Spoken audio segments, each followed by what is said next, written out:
जिंदगी धूप छांव का दूसरा नाम है। कभी खुशी कभी गम का ये खेल सारी जिंदगी चलता है।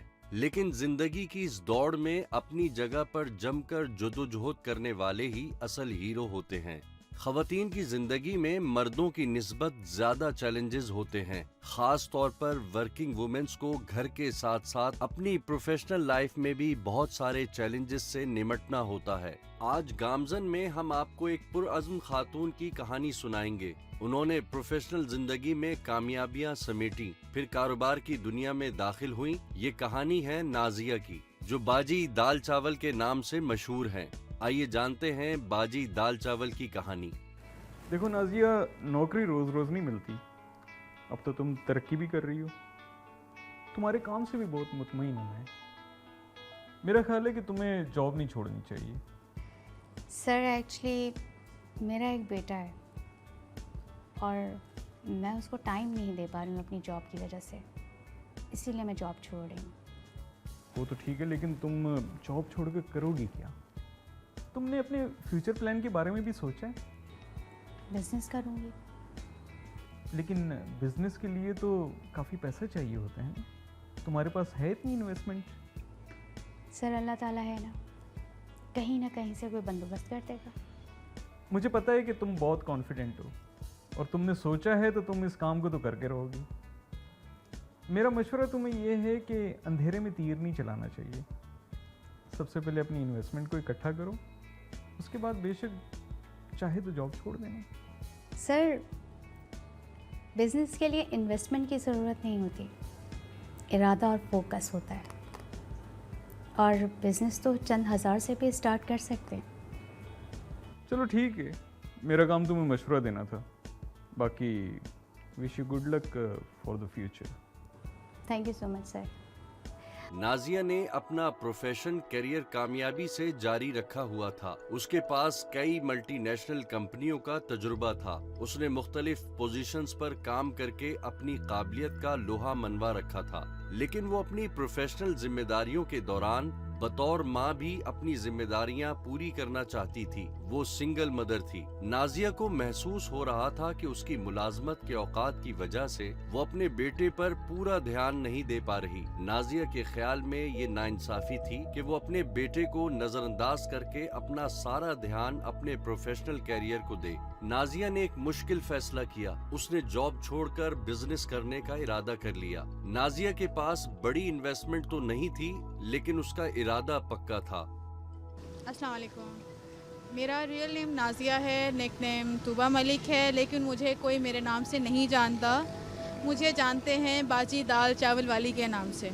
मैंने ये काम बाजी दाल चावल वाली का स्टार्ट किया है। छोटा सा स्टॉल लगाया है। प्रीवियस एक्सपीरियंस मेरा मैनेजमेंट से रह चुका है अल्हम्दुलिल्लाह।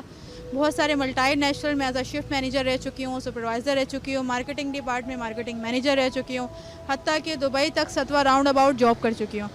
बेसिकली मेरे साथ बहुत सारे इश्यूज़ थे, ख़ास करके 2 इशू थे जो कि मैं तकरीबन 20 से 25 इंटरव्यूज़ में आप लोगों को बता चुकी हूँ कि सैलरी इशू था और टाइमिंग इशू था। मैं सिंगल मदर हूँ। अब मैं सिंगल मदर हूँ तो बच्चा है मेरा छोटा, जो कि घर में संभालने वाला कोई है नहीं। अब जब घर में कोई संभालने वाला नहीं है, जॉब की जो टाइमिंग है वो आपकी सुबह 8 बजे से लेके आप रात को 8 बजे आ रहे हो, कभी 10 बजे आ रहे हो, कभी 12 बजे आ रहे हो। बच्चा आपका लावारिसों की तरह ज़िंदगी जी रहा है। कोई ज़िंदगी नहीं है उसकी, ना खाने का पता है ना पीने का पता है। बच्चा आ रहा है, घर में माँ ही नहीं है, घर में कोई अफराद नहीं। बच्चा गली में बैठा है, सीढ़ियों में बैठा है, कहाँ बैठा है कुछ नहीं पता। मैं भी परेशान रहती थी। वही सेम एज इट इज़ जो मैं बता चुकी हूँ आप लोगों को। तो उसी की वजह से मैंने कहा कोई अपना सेटअप स्टार्ट करूँ। लेकिन अपना सेटअप स्टार्ट करने के लिए हर किसी को पता है, चाहे आप स्टॉल लगाएं चाहे आप कोई शॉप लें, शॉप में लाखों रुपए लग जाएंगे, स्टॉल में भी लाखों रुपए नहीं तो कम से कम हज़ारों रुपए तो लगेंगे। लेकिन एक जॉब पर्सन जो 20 से 25 हज़ार सैलरी पे काम करता है, वो अपना घर चलाए, राशन डाले, बच्चे की फ़ीस दे, बिजली के बिल दे या सेविंग करें। सेविंग का तो सवाल ही नहीं उठता। आपकी जो 25 हज़ार सैलरी है उसमें से आपके पास राशन के लिए बच जाए तो बहुत बड़ी बात थी।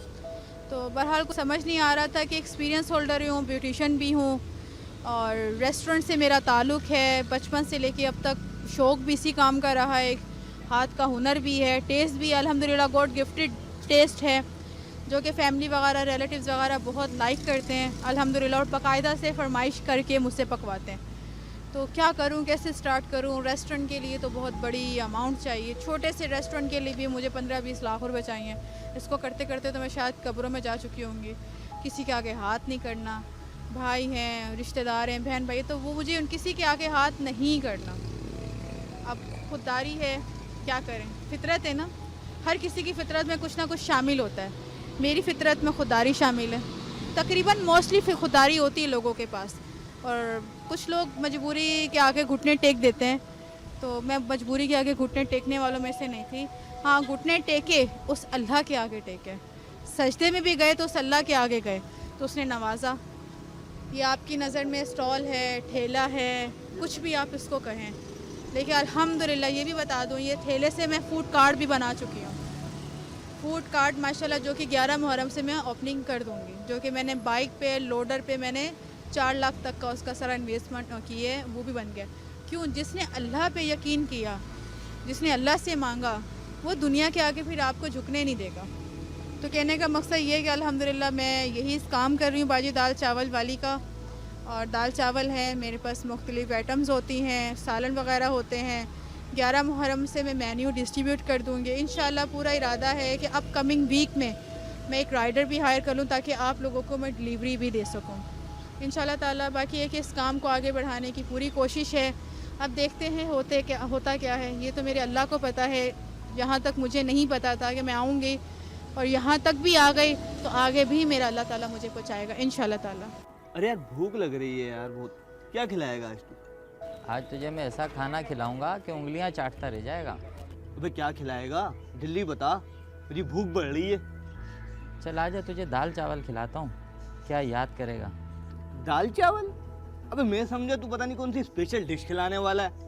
अरे दाल चावल खा के तू उंगलियां चाटता रह जाएगा। ये कोई आम दाल चावल नहीं है, ये बाजी दाल चावल है। अरे हाँ यार, पर है तो दाल चावल ही ना। और तुझे अच्छी तरह पता है कि मैं सिर्फ घर के बने हुए दाल चावल खाता हूँ, बाजार में तो सिर्फ ऐसी ही दाल चावल बिकते हैं। भाई मेरे कहने पे एक दफ़ा खा के देख ले, अगर समझ ना आए तो ना खाना। वैसे भी पैसे तो मैंने ही देने ना। ये बात की है ना तूने काम वाली। चल खा के देख लेते बाजी दाल चावल।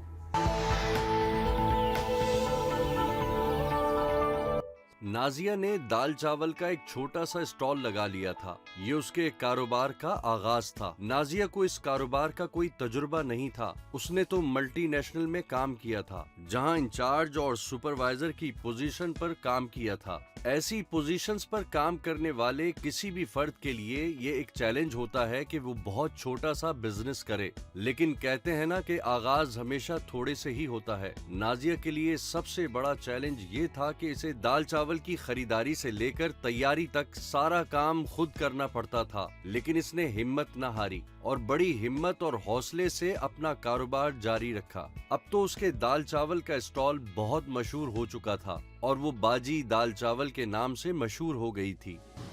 मैं आप लोगों से कुछ बातें शेयर करना चाहूँगी जो बहुत सारे इंटरव्यूज़ में मैंने की भी हैं और शायद नहीं भी की।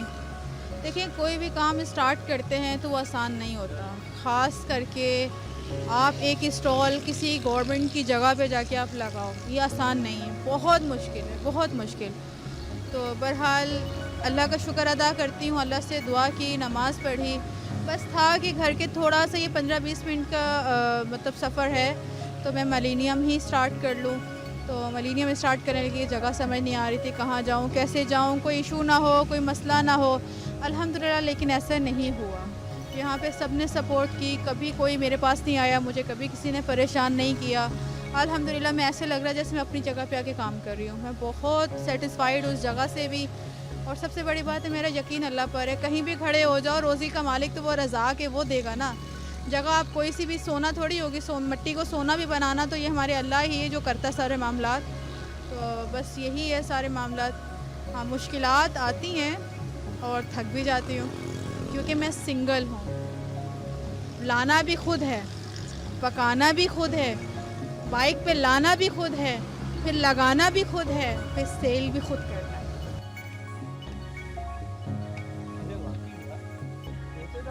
पहली दफा खा रहा हूँ। तूने पहली दफा कुछ सच बोला है। अरे मैं तो हमेशा सच ही बोलता हूँ। अरे पता है सब पता है, कभी कभी तुक्का लग जाता है। ये तुक्का नहीं है मेरी जान, जो भी यहाँ से दाल चावल खा के गया ना उसने यही कहा है कि पहली दफ़ा ऐसे दाल चावल खाए हैं। अच्छा ये बता कि तुझे ये बाजी दाल चावल के बारे में पता कैसे चला? मेरी अम्मी ने बताया था मुझे। क्या अम्मी ने बताया? मैंने पूछा तो अम्मी ने बताया कि एक बाजी हैं जो यहाँ पे दाल चावल बनाती हैं, इसीलिए इनका नाम बाजी दाल चावल मशहूर हो गया। अच्छा तो भाई अब डन हो गया, कि अब जब भी तू कहेगा ना यहाँ दाल चावल खाने आ जाएगी। क्या मतलब? अरे हर दफ़ा मैं ही खिलाऊंगा क्या बेटा, अगली दफ़ा तू खिलाएगा।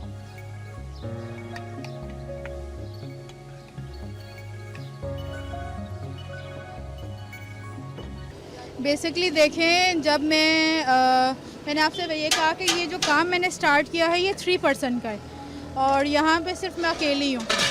1 वुमेन आर्मी जिसको आप लोग कहते हैं, मुझे आर्मी का भी खिताब दिया गया है।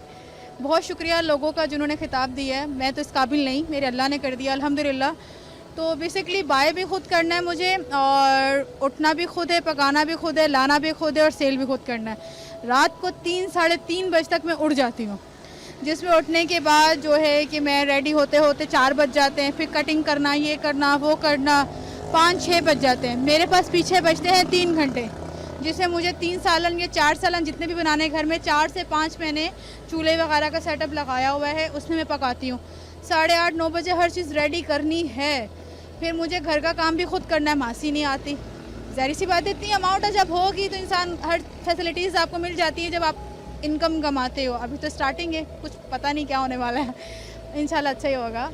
तो फिर ये कि उसके बाद बाइक इस पर रखते हैं, बड़ा पतीला है ये 10 kg का, ये उठाना मुश्किल हो जाता है, फिर किसी ना किसी की हेल्प लेते हैं, फिर वो बाइक पे रखवाते हैं, फिर बाइक स्टार्ट करते हैं। बाइक उठ जाती है लेकिन जब बैठते हैं फिर वो बैलेंस पर आ जाती है।